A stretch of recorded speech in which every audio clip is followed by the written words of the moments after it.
And joining me now for more on all of this is John Park. He is the director of the Korea Working Group at the Harvard Kennedy School.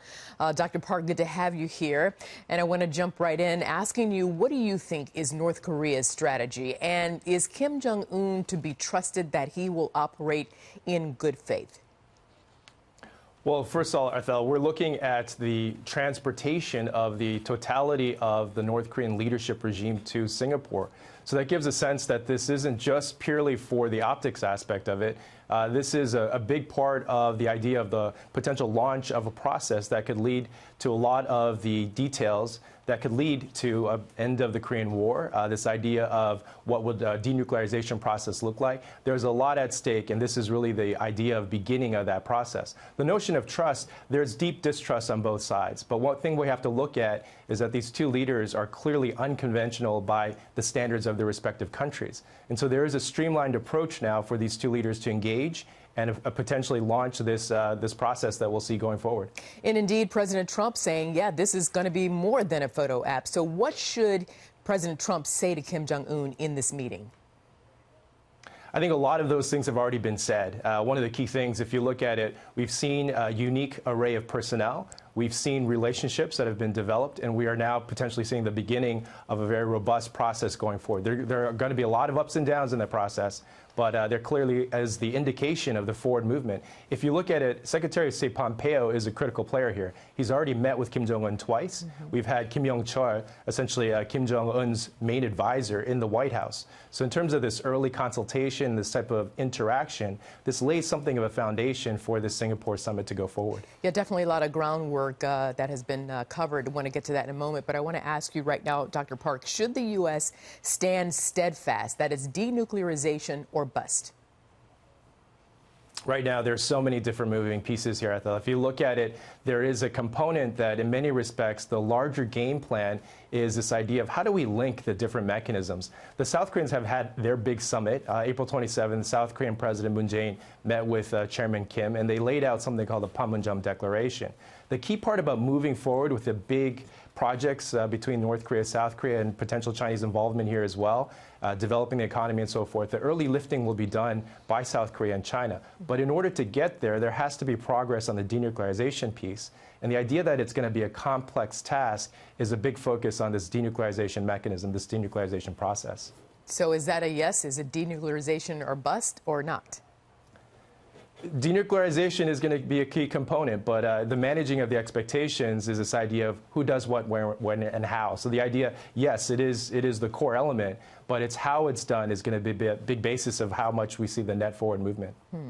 Let me get your assessment of the two differing approaches to this summit. President Trump relying on his gut instincts to suss out Kim Jong Un. He says he can read him within a minute of meeting him. And then you have Kim Jong Un coming in very studied and, according to reports, with an interest in details.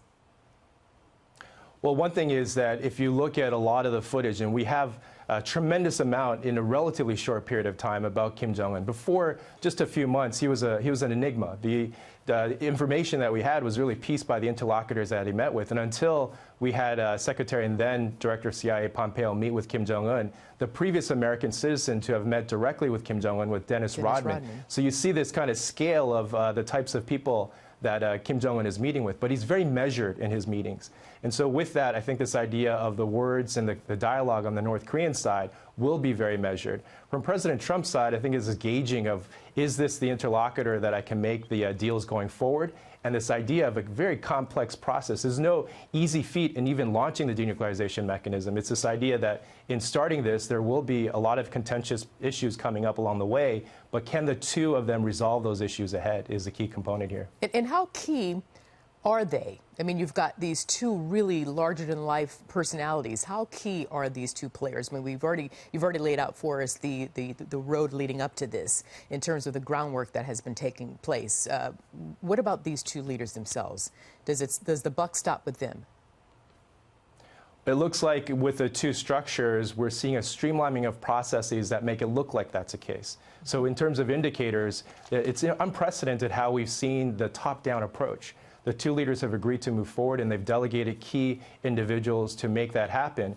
but it's different from previous periods where we have almost a middle up, so middle-level working groups, and then you escalate higher up as you see more progress.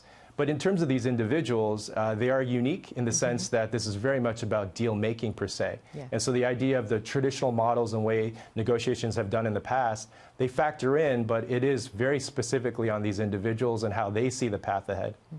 Now let's talk about the roles played by different nations leading up to this meeting. We're going to start with South Korea. You touched on that a bit.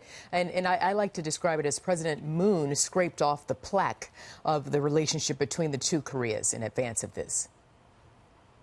Well, if you look at it, the South Korean side, if you recall the events just before the Panmunjom Declaration, we saw diplomatic breakthroughs, the use of the Winter Olympics in South Korea as really the beginning of this process. But the South Korean side and President Moon, they've assumed a lot of the early risk. And with that, it's created a certain type of momentum that other parties have built upon.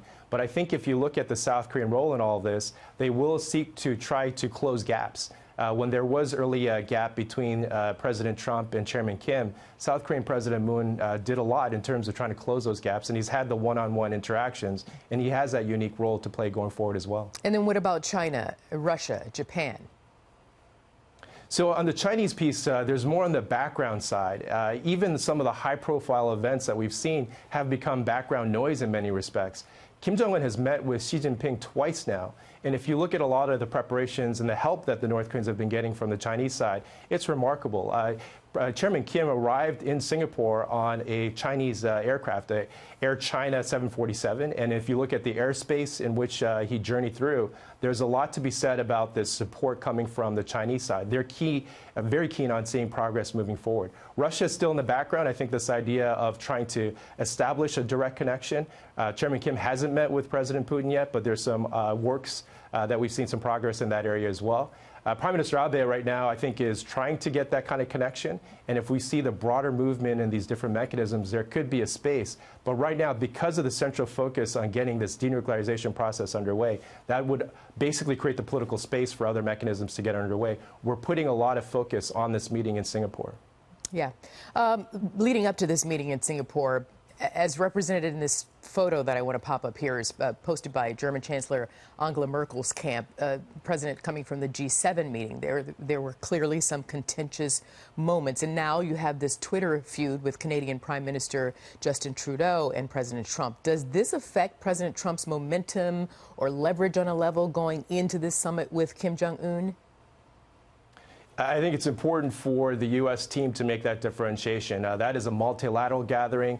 There's a lot in terms of legacy issues. And there's also been some issues in between the bilateral relationships between President Trump and the respective European leaders. But with respect to something like the upcoming summit, this is going to be all new, and it's bilateral. So I think in one sense, the comparison is multilateral and bilateral. In a bilateral setting, we've seen this U.S. president feel more comfortable, and this idea that it's essentially in control. He's in control in that bilateral setting. So I think in that dynamics, it's important to shift the focus and appreciate that this is a different setting.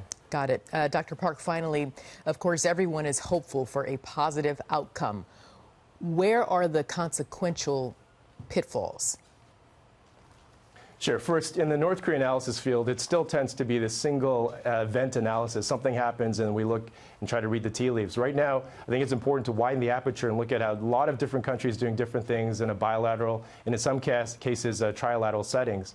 But in terms of what to look for, I think this idea of a joint statement of some kind, we're laying out the key goals of the respective countries here. The United States looking at reducing this threat from the North Koreans and also moving forward with denuclearization. From a North Korean perspective, the potential elimination of the hostile policy and a security guarantee, that would lead to the basis of the official launch of this denuclearization process. So these are the areas that a lot of work has already been done. And so rather than going to the table and negotiating from scratch, I think it's this idea of reviewing what has been achieved up till now and making this decision of the official launch of this overall denuclearization process. I'm going to throw in another question, actually, because I want to ask you, what do you think would be considered realistic expectations coming out of this meeting?